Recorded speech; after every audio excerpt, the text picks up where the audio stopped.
Rizky Syal Farida Putra, saya sebagai reporter 2. Assalamualaikum warahmatullahi wabarakatuh. Maaf Pak mengganggu waktunya. Perkenalkan kami tim Geli 05 mau minta izin kepada Bapak untuk melakukan wawancara. Karena kebetulan judul yang kami ambil yaitu mencetak generasi unggul melalui kearifan lokal pencaksilat di SDN Cinunu 05. Dan juga boleh kami ketahui siapa nama Bapak dan nama lengkap Bapak. Ya, sebelumnya Assalamualaikum warahmatullahi wabarakatuh. Perkenalkan nama Bapak, mungkinnya nama Bapak Hilman Fauzi, bisa dipanggil Pak Hilman. Mungkin di sini sebagai guru PJOK di SDN Cinunu 5 sekaligus pelatih ekstrakurikuler pencaksilat di SDN Cinunu 5. Gitu. Kalau boleh tahu, apa posisi Bapak di pencaksilat SDN Cinunu 05 ini? Posisi Bapak itu sebagai pembina sekaligus pelatih mungkin ya, karena kalau mungkin di pencaksilat itu karena kan Bapak di sini sebagai guru gitu kan, terus merangkap juga sebagai pelatih, ya otomatis merangkap dua pembina sekaligus pelatih di sini. Lalu, apa tujuan ekstrakurikuler pencaksilat di SDN Cinunu 05 ini? Untuk tujuan kembali lagi tadi kan Pai menyampaikan judul mencetak generasi unggul melalui kearifan lokal pencaksilat ya di SDN Cinunu 5. Untuk tujuan, mungkin saya itu ingin anak-anak selain mempunyai kognitif itu pengetahuan, terus punya afektif itu sikap, terus yang ketiganya itu ada psikomotor itu adalah kemampuan gerak. Nah, jadi alasan saya membuka pencaksilat di sini itu yang ketiga itu, satu untuk pengetahuan, dua untuk karakter, sikap atau karakter, yang ketiga untuk pengetahuan gerak. Jadi anak-anak itu selain kepintarannya diisi melalui pencaksilat ya, selain kepintarannya diisi, terus karakternya juga diisi melalui kebudayaan, terus olah geraknya juga diisi, karena ketiga itulah yang membentuk karakter anak-anak dari semenjak dini gitu, sebelum mereka beranjak ke dewasa. Itu untuk tujuannya. Maaf Pak, kalau boleh tahu kapan waktu latihan silat di SD Cinunu 05? Untuk waktu latihan, kebetulan sekarang itu penerimaan peserta baru ya. Jadi kalau di tahun kemarin latihannya itu setiap hari Rabu dan hari Sabtu. Kalau sekarang latihannya itu setiap hari Selasa dan Jumat. Kenapa Bapak pilih hari Jumat mungkin ya? Itu yang lebih pentingnya hari Jumat, karena anak-anak itu semua pulang sebelum Jumatan. Jadi ada waktu kosong ketika setelah zuhur ke sini. Kalau misalkan selain hari Jumat itu ada anak-anak kelas 3 dan kelas 4 yang pulangnya jam 2. Jadi waktu istirahatnya itu mungkin terganggu gitu. Tapi kalau misalkan hari Jumat, anak-anak pulang sebelum Jumatan, terus mereka Jumatan, habis Jumatan kan mereka bisa istirahat dulu. Bisa istirahat 1 jam, 2 jam di rumah, makan, mungkin bisa tidur dulu, tidur siang sebentar, terus dilanjut nanti latihan jam 3 sore. Kenapa Bapak pilih jam 3 sore? Karena satu, biar tidak terlalu panas di lapang. Itu kan menyangkut, karena kan ini yang dilatihnya itu anak usia dini. Anak usia dini itu masih rentan terhadap cuaca. Kalau misalkan terlalu panasan kan nanti dikhawatirkan itu sakit. Jadi Bapak pilih satu tadi waktunya Selasa dan Jumat, mungkin yang lebih fokusnya itu hari Jumat, dan juga jamnya itu sore, jam 3 sore. Dan Pak, di mana tempat latihan silatnya? Untuk tempat latihan silat ya di sini, di Cinunu 5, karena kan sudah masuk ke dalam ekstrakurikuler Cinunuk 5 yang dinamakan ekstrakurikuler itu adalah pembelajaran di luar mata pelajaran. Ya, itu yang dinamakan ekstrakurikuler. Jadi yang tidak dipelajari di mata pelajaran yang ada di sekolah dipelajari di luar, itu yang dinamakan ekstrakurikuler atau pembelajaran ekstra. Itu yang di luar pembelajaran yang ada di sekolah. Makanya latihannya di sini karena yang dilatihnya pun murid-murid di sini. Terus Pak, mengapa Bapak ingin menjadi pelatih pencaksilat? Sebetulnya hobi sih. Kalau disebut hobi bukan hobi pencaksilat si Bapak resep dulu, bukan suka dengan aktivitas fisik pencaksilatnya, bukan. Tapi saya senang apabila melihat anak yang tadinya tidak bisa menjadi bisa. Nah, itu yang disebut hobi saya itu.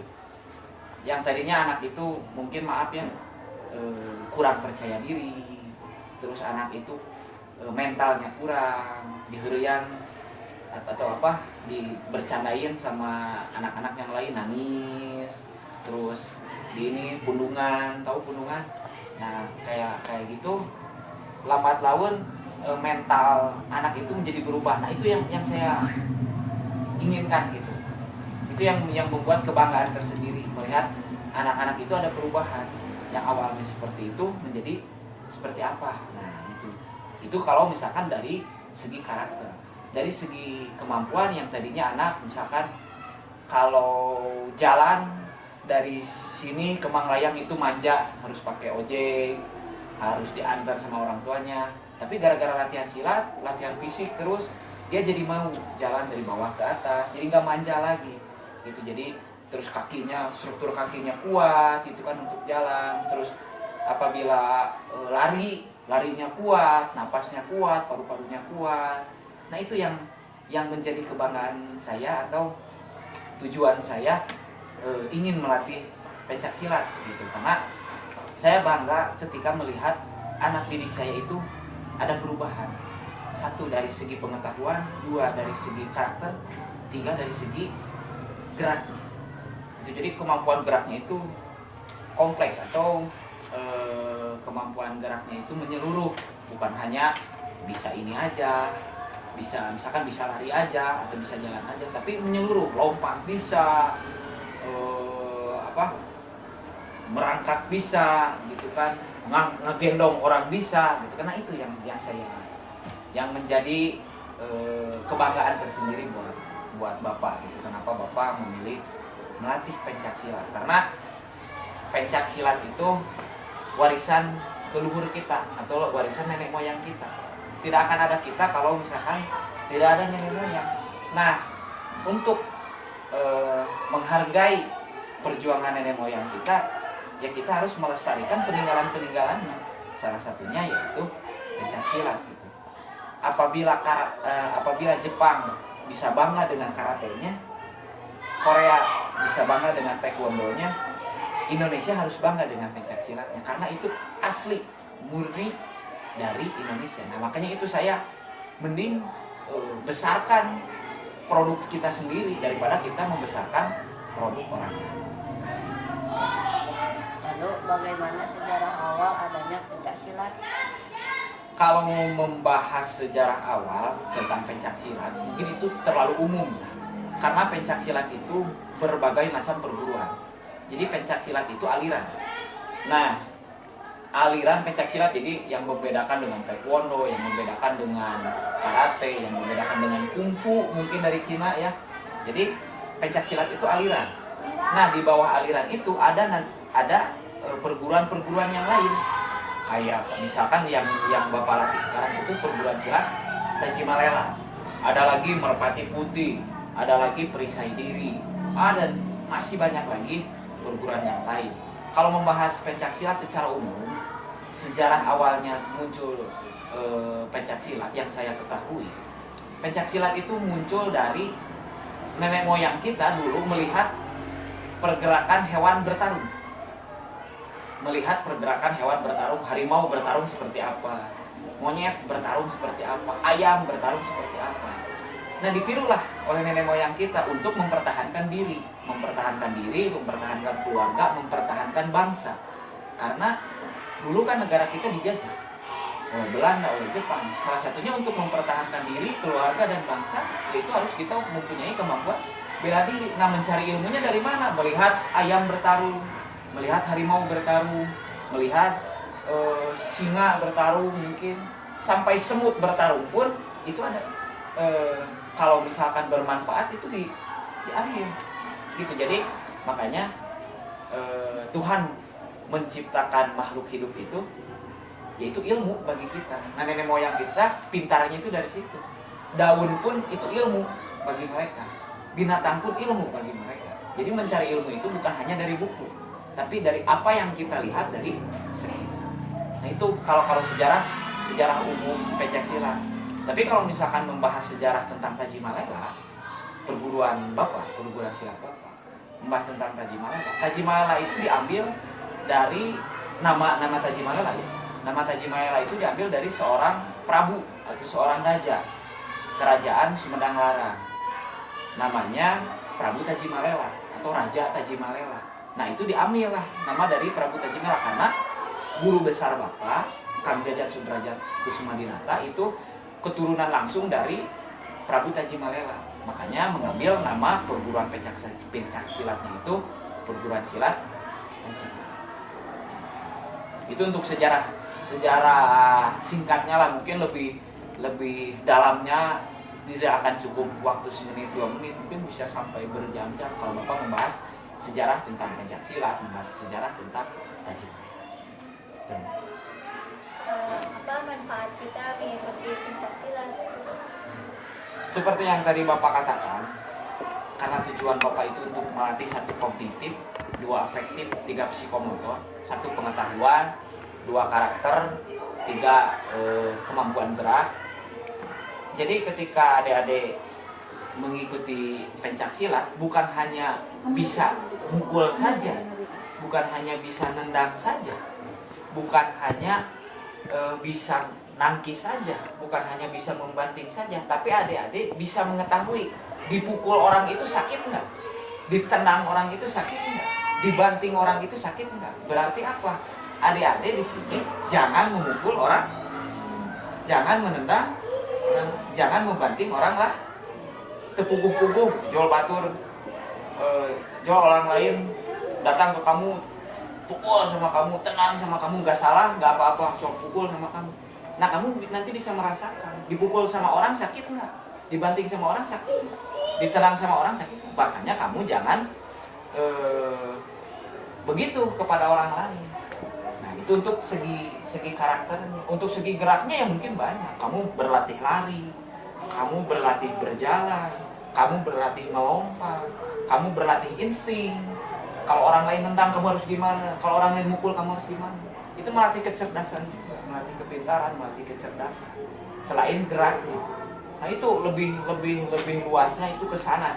Itu jadi manfaat ikut pencaksilat itu. Terus di darah kamu itu nanti mengalir jiwa seni ketika mengikuti pencaksilat, karena yang dinamakan pencaksilat itu adalah seni bela diri.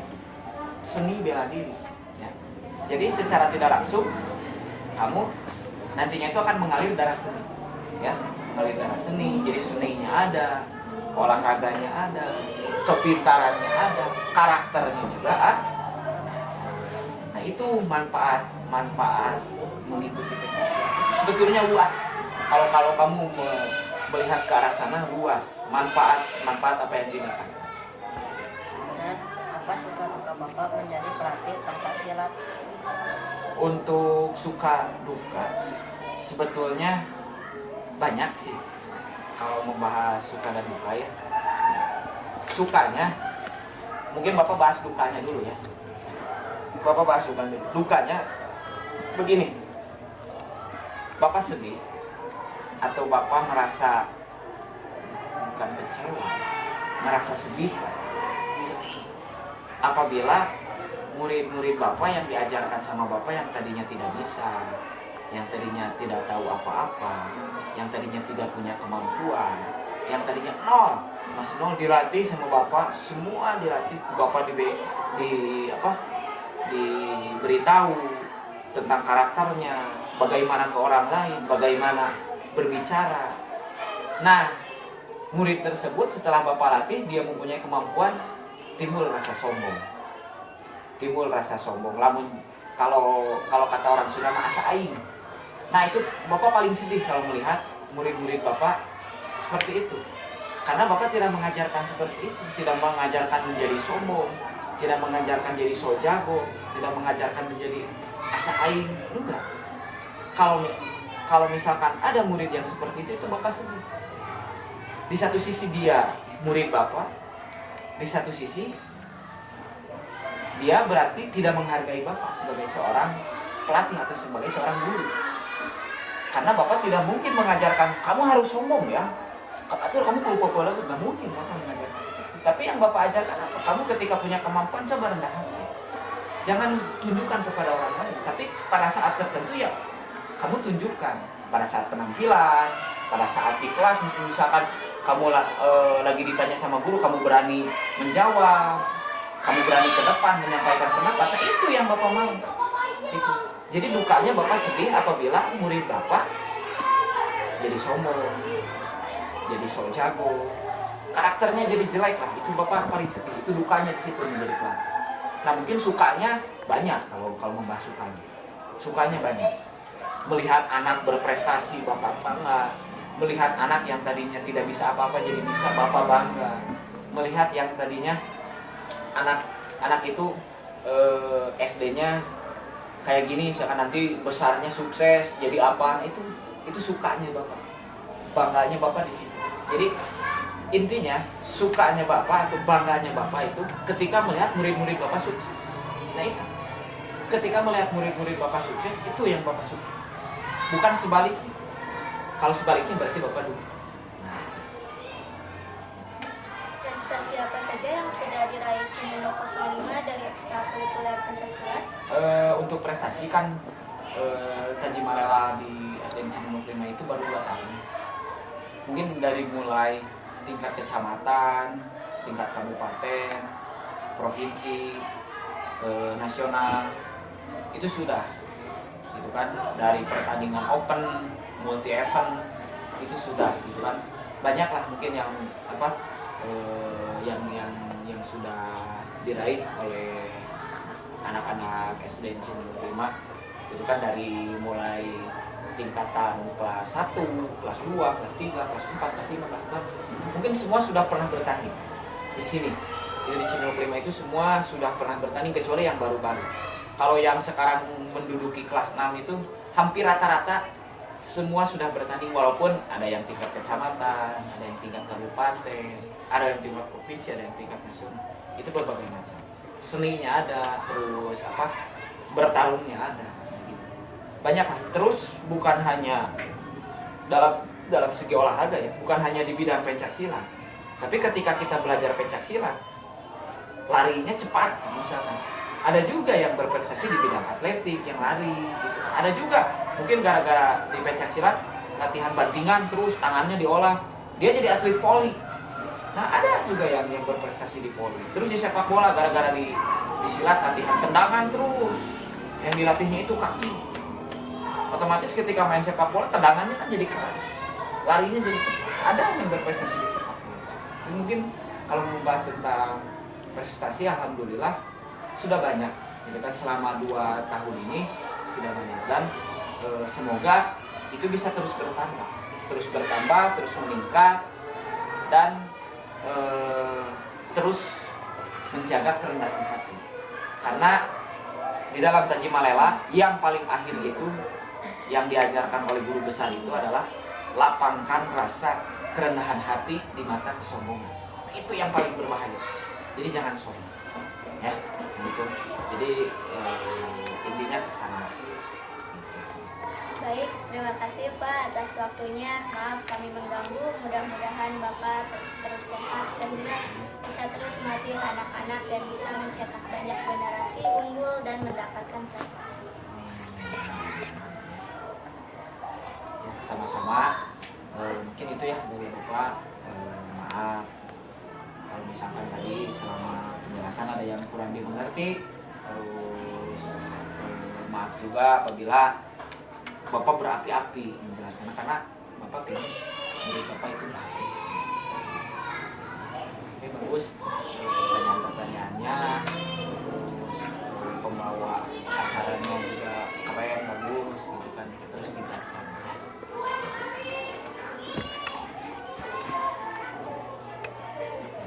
So,